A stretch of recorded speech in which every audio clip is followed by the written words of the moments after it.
Karen's voice cracked like a whip, shrill enough to make the bank teller flinch.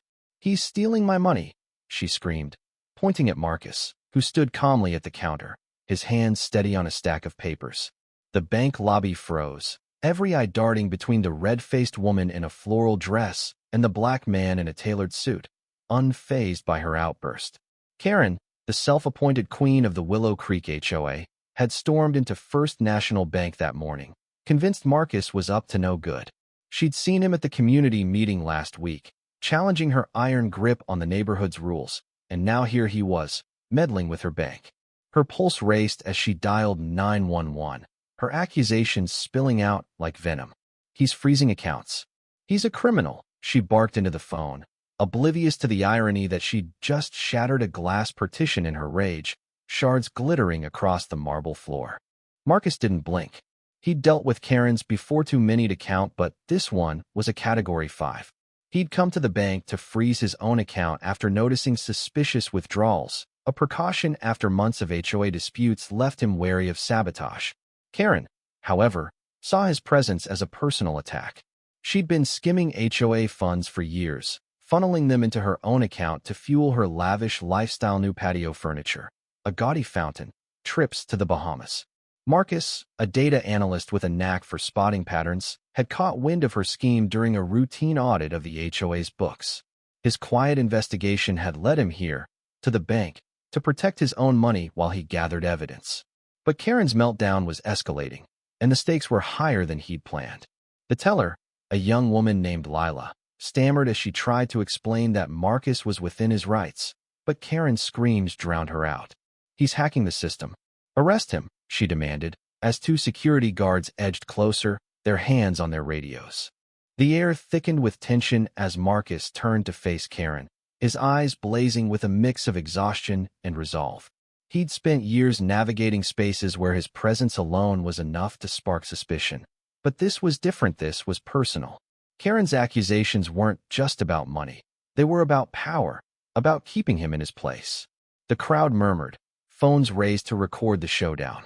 Marcus raised a single sheet of paper, his voice cutting through the chaos like a blade. "You want to talk about theft, Karen?" he said, loud enough for the whole lobby to hear. "This is a transaction log. It shows your account siphoning HOA dues $50,000 over 2 years. Gasps rippled through the room. Karen's face drained of color, her phone slipping from her hand as the 911 operator's voice squawked faintly. The guards hesitated, sensing the shift.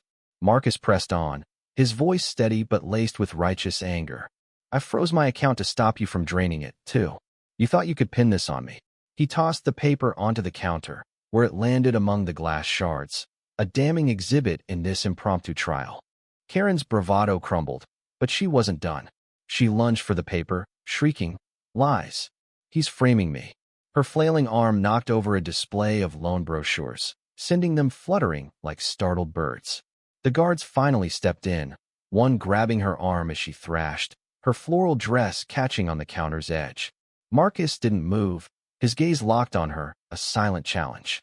Lila, the teller, found her voice, confirming Marcus's account was clean and the logs were real.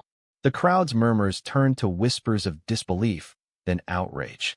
Karen's reign of terror, her petty fines, her racist dog whistle complaints was unraveling in real time. The police arrived, but not for Marcus. An officer scanned the transaction log, then looked at Karen, whose defiance had melted into a pathetic whimper. "This isn't over," she spat, but her voice lacked conviction as she was escorted out, the crowd parting like a sea. Marcus exhaled, the weight of the moment settling into his bones. He'd won, but the victory was bittersweet. The HOA would need rebuilding.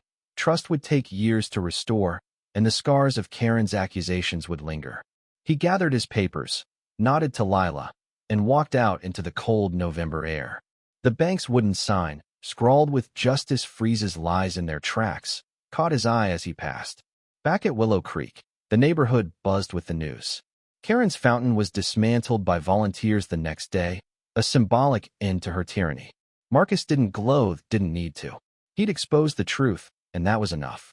But as he sat in his living room that night, staring at the HOA's ledger, he knew the real work was just beginning. Lies could be frozen, But healing a community took fire.